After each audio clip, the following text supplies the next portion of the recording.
That's a sync. Hi everybody and welcome. It's Peter Zellum's Griniflix Adventure 8 and welcome to another video. I've got 6 cameras set up here. Unbelievable. Why have I got 6 cameras? Because it's all happening again. It's a Central Australia trip that's happening.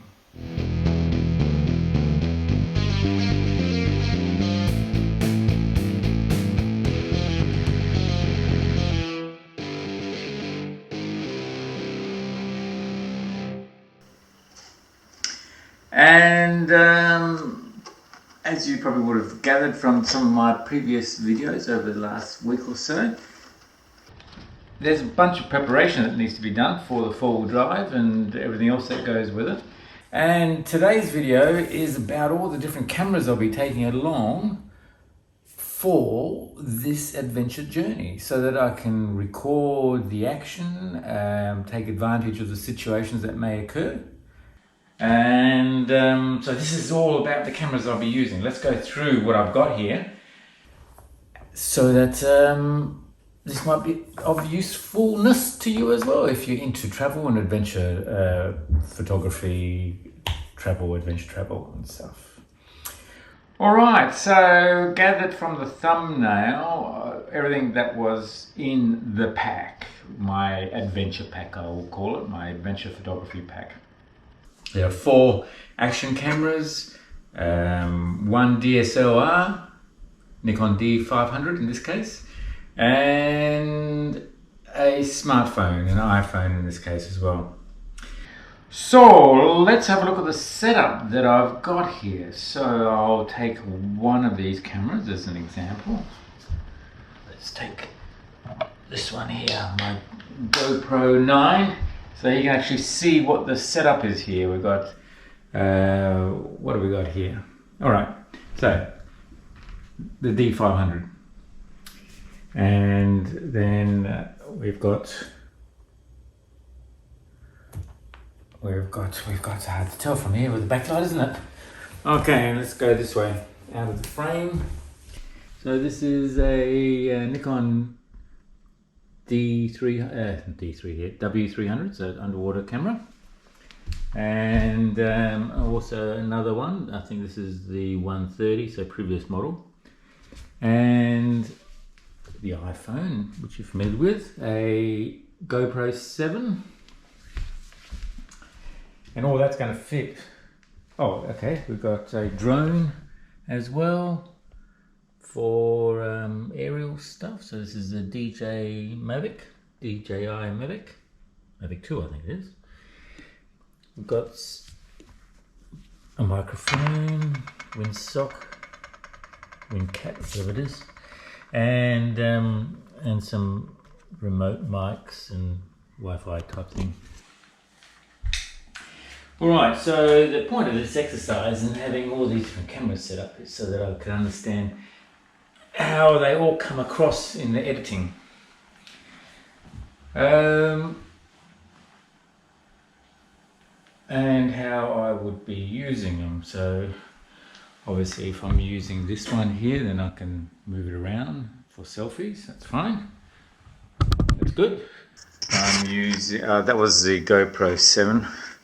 If I'm using the W130, so again you can see how things are if I move around.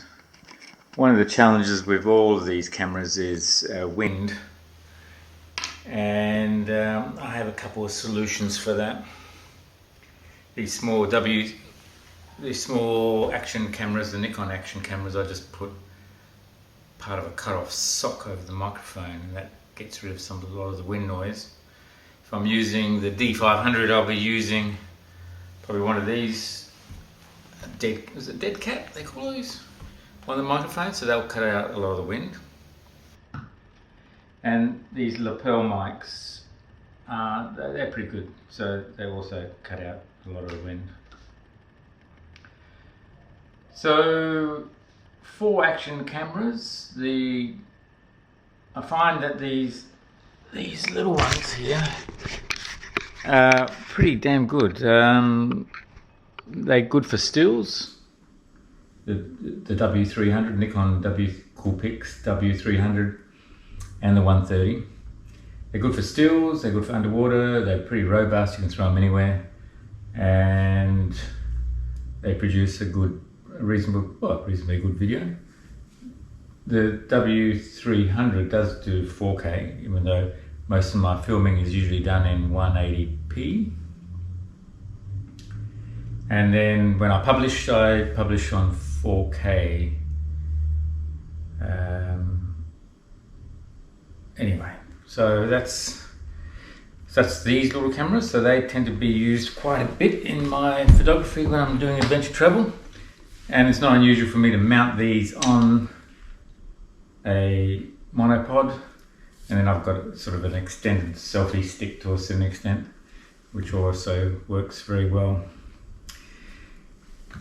The other little interesting thing is with these is you can get these little Manfrotto tripods that just clip on the back of that, on the body, and then you can rest that on anything, on rocks, being 3 points. It's easy to balance it on something, so you can do again selfies.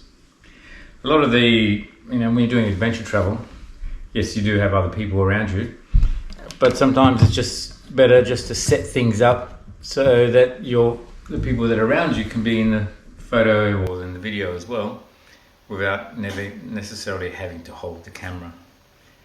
So that's the whole point of having tripods on everything, so that you can actually film whatever you need.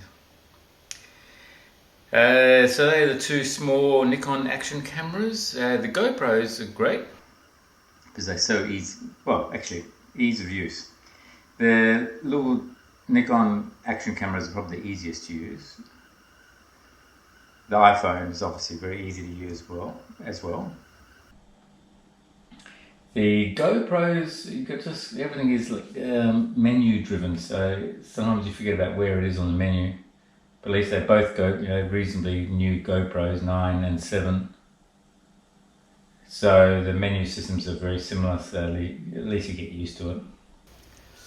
And the D500, the D500, okay, so that's going to be, the lens I've got on there right now, filming, is, the D500 is a crop sensor, so the lens is a 10 to 24 DX lens, so that's equivalent in full frame speak to 15 to 35.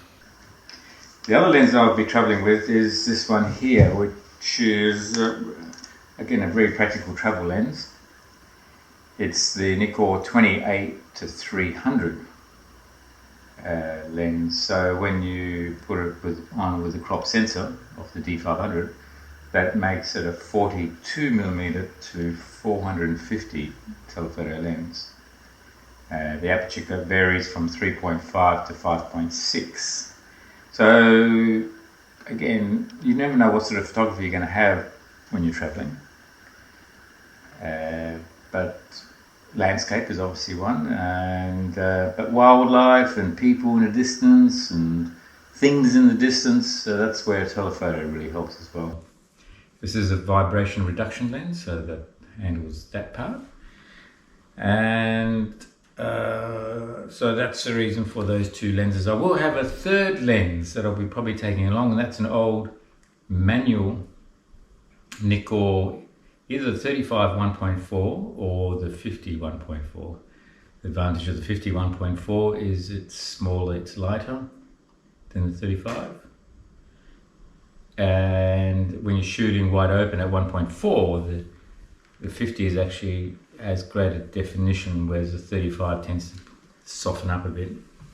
So I suspect I'll take the 50 now in the crop sensor. That would make it a 75, which would be great for portrait lenses, as a portrait lens for low light photography. So that's the idea there. So the three lenses that go with the D500. That's about it, I think. All that's going to go in a bag. I'm not sure which bag I'll be taking at this stage. I suspect I'll take two bags. So this will be my day pack when I don't want to take all the camera gear, but I need some wet weather gear or jumper or water and a camera, etc. And then one of these bags, I've got about 4 or 5 at home, which will be, carrying most of the stuff. There is the drone, of course, and that has its own bag, and the drone will be put up at appropriate places to give some continuity, some perspective to the story, to the movie, to the video. Anyway, that's a plan. The trip starts, I can't believe it, in less than 2 weeks. It's going to be exciting. The good thing about these sort of trips is, you end up getting a feature movie out of it, I suppose, by my terms. And a lot of editing that comes, needs to be done as well. So the plan is to have a feature-length movie around the trip. I may make a few shorter videos as well around specific aspects of the trip, or things I've learned or seen, or many stories to tell us along the journey.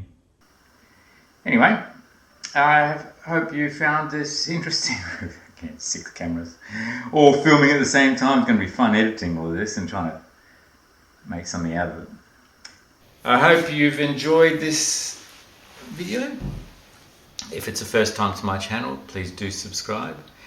Do like, that helps with algorithms and search functions and everything, so that people that do like this sort of stuff, it might go out to find more people that want to see it, and therefore they see it as well. So thanks for watching, thumbs up, do subscribe, and I look forward to seeing you on the next video, which was so close to getting out there in Central Australia. The borders are open. Fingers crossed that everything's going to be fine and we get to go and do it. Anyway, see you next time. Cheers.